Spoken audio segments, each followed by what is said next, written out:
So basically, publishing or self-publishing on Amazon doesn't really help people from my region, for example.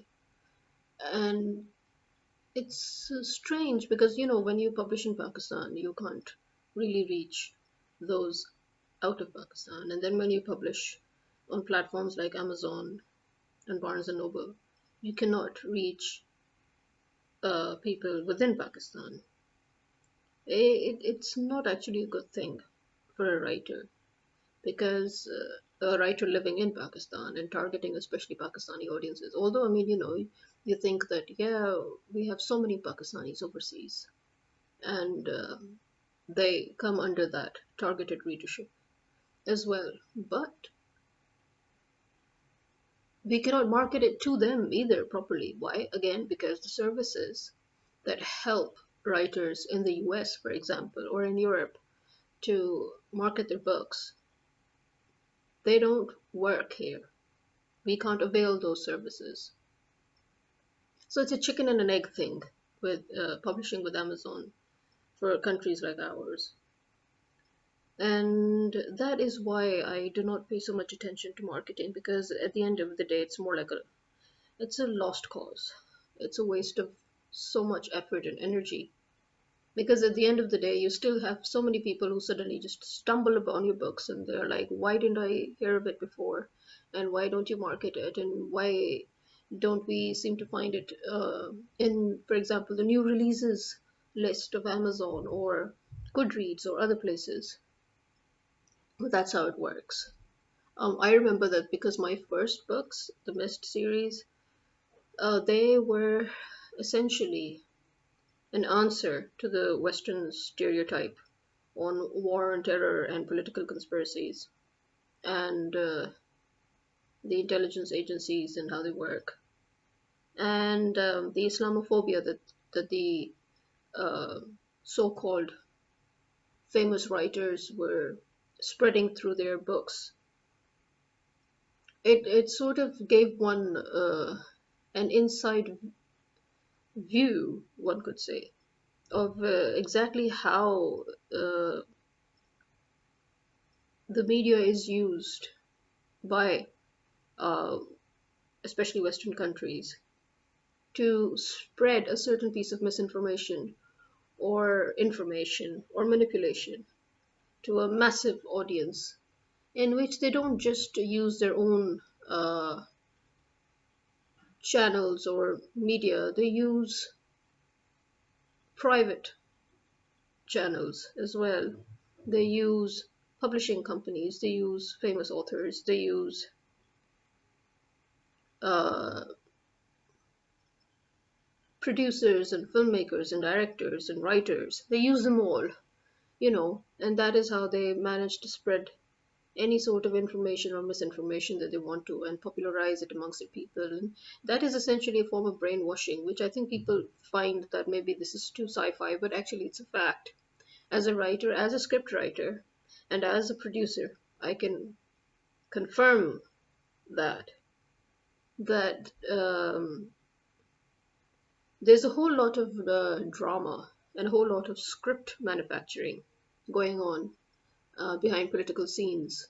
Every single piece of information that is out there is engineered, um, and any information that clashes with their engineered or fabricated form of information is removed or blacklisted or sidelined or negated or mocked. In any case, it is made to look as the actual information is made to look as if it is a misinformation or false information or fabricated, whereas the manufactured information is made to look as if that is the general consensus, and so it is confirmed to be uh, real information.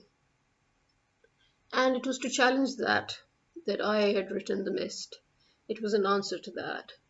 And the thing about it was that I had noticed that when I did send it for review to certain renowned book clubs.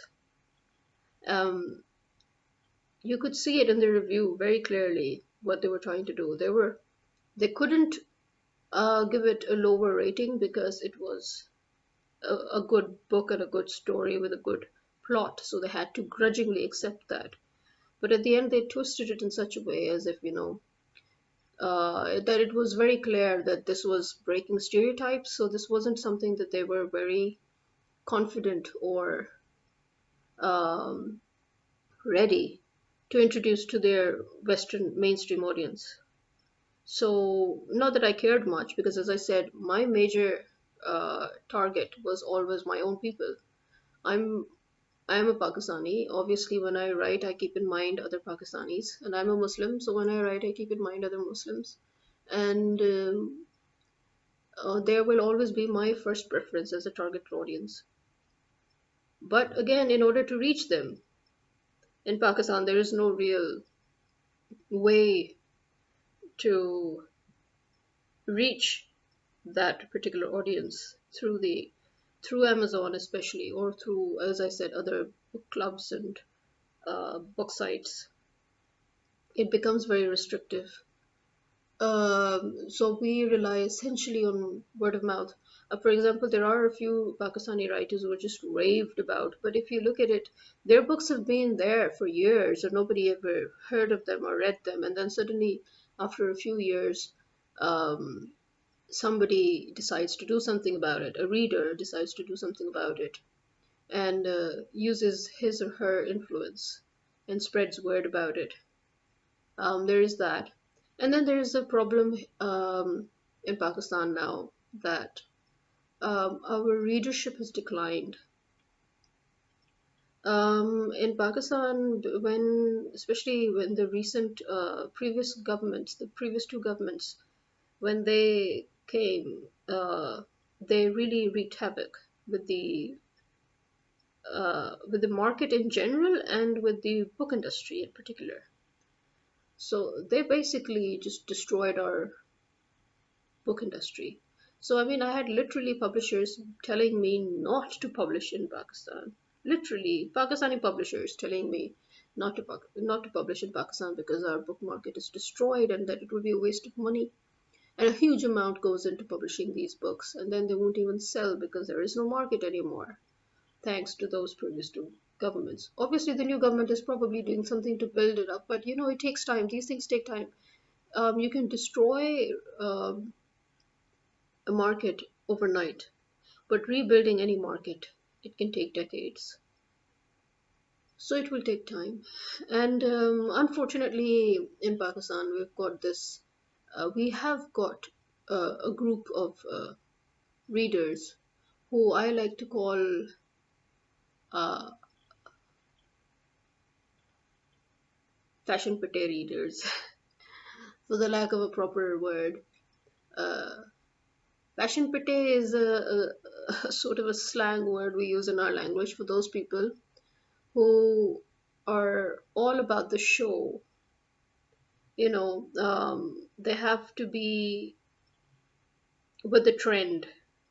So they will read books that are trending, they will read authors that are, famous, so that they should be able to say, oh, yeah, I read that author, for example. Or they'll wear clothes that are, right now in fashions, anything and everything that's in vogue. That is what they put their hands on. And apart from that, I mean, so they're not what I call serious readers. I mean, to us, serious readers are people who, like us, they just pick up anything and everything that comes their way. We read any book and every book. I mean, I finished my father's library when I was barely a teenager. I mean, I had read all his books on uh, politics and communism and Marxism and socialism and on our politicians and on other politicians and on literature, Russian literature, German literature, anything and everything that he had. I had already gone through all of them, at that age, and then moved on to my own collection, which was suitable for my own age. I mean, because that's it. Our parents had always, they themselves were avid readers. Because of them, we were avid readers. But I'm sorry to say that if you look at the generation ahead of us, they're not. And if you look at the people around us, I think our generation was probably the last generation that was so into reading. And I'm not just talking about reading books. I'm talking about books in general. It can be audiobooks, it can be, watching adaptations of books. It could be reading the actual books, anything to do with literature. I think that's not something that you would find very common now. And it's sad in a way because now we've opened so many venues. Now reading is not just restricted to buying a paperback. It's become such a vast experience with so many options. One would think that that would improve readership overall. I know that in the whole world, readership is essentially declining. But in Pakistan, it has especially declined. And I mean, this was a country where once upon a time everybody had a newspaper in their hand, if nothing else. And one would think that people would, look into ebooks, reading it on their devices as they go. But no, there's nothing of the sort. Just the idea of even registering for free into a book site in order to access books. It is something that they would rather not do. Which I kind of understand, actually, to be honest. I do understand that. Um, I also kind of hate the process where you always seem to have to register an account in order to access a site or books or something. And then you find out that after going through all that, you still do not have access to all the facilities that other readers of other countries may have. Kindle is a good example. Kindle is absolutely rubbish for us. I mean, it's absolutely useless. It's something that nobody would ever invest in. Why? Because it doesn't even exist, to be frank. First of all, it doesn't exist where we come from. And even if it does exist, in the sense that some of us have maybe brought a Kindle device with us, and so we're obliged to use its app and everything, we cannot avail the services, uh, you know, because those services are not available in our region. So again, we get limited and restricted, and it's a very annoying process. So you're not really helping readers by doing such things. And then there is so yeah, that's why I usually tend to focus more on platforms like Smashwords. That's where I try to uh, send my local readers because you can get ebooks easily. But again, because you have to register an account even if it's free. So to them, this is like they feel that they'll go through the whole Kindle oriented process and they'd rather not do it. So it's as you can see, it's a sort of an ongoing labor, really, and not just writing the book, but after you've published the book, it's an ongoing labor, and it's something that you do try. It's not like we just completely stop trying to market it, but the truth is we don't market it as seriously as authors abroad would or do. We just don't. Most of us, at least people like me, we don't. But we are very pleased when we get a genuine reader. Because, yeah, that's another thing you may or may not know. Many of these best selling novels are not really best selling novels. They are made best selling novels. Even if you haven't even heard of them, you suddenly come across them and it's written, oh, best selling novel. These are, as I said, you have to pay marketing campaigns in order to put your book up there. They'll manage to get reviews for you, then they'll line up all those reviews for you, and then they'll spread it all over the internet on all relevant sites, and then they'll make sure that it climbs up to that needed spot, and then they, put it there for at least or as much as you pay them to put it there for. And that's how it is. It's not organic. It's never organic.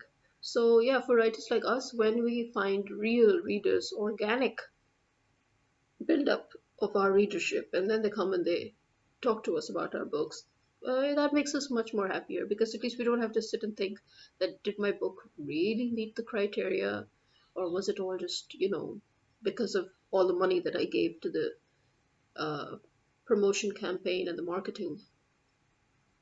So we're free of that because we know our readers are genuine, and we know that the very few reviews that we do gather organically are real, and that the readers are not trying to please us, or they're not being paid to give a certain review. So there is that.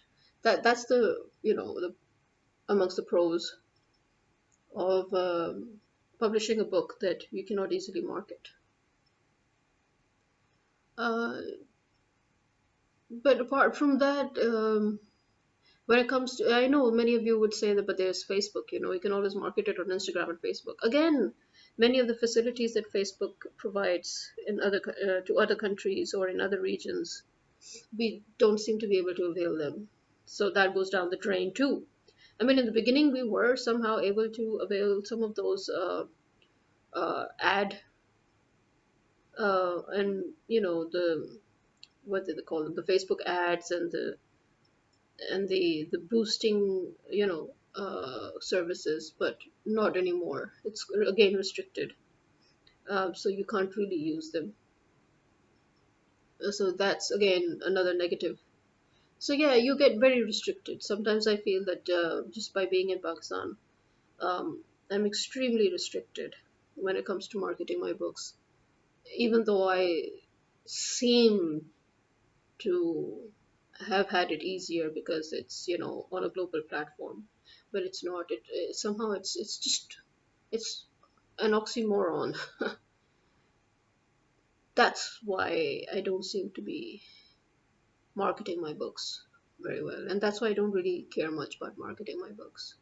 I write because I love to write, and nowadays I don't even write much, but there was a time when I wrote so many books, and I used to write at least 4 books at a time.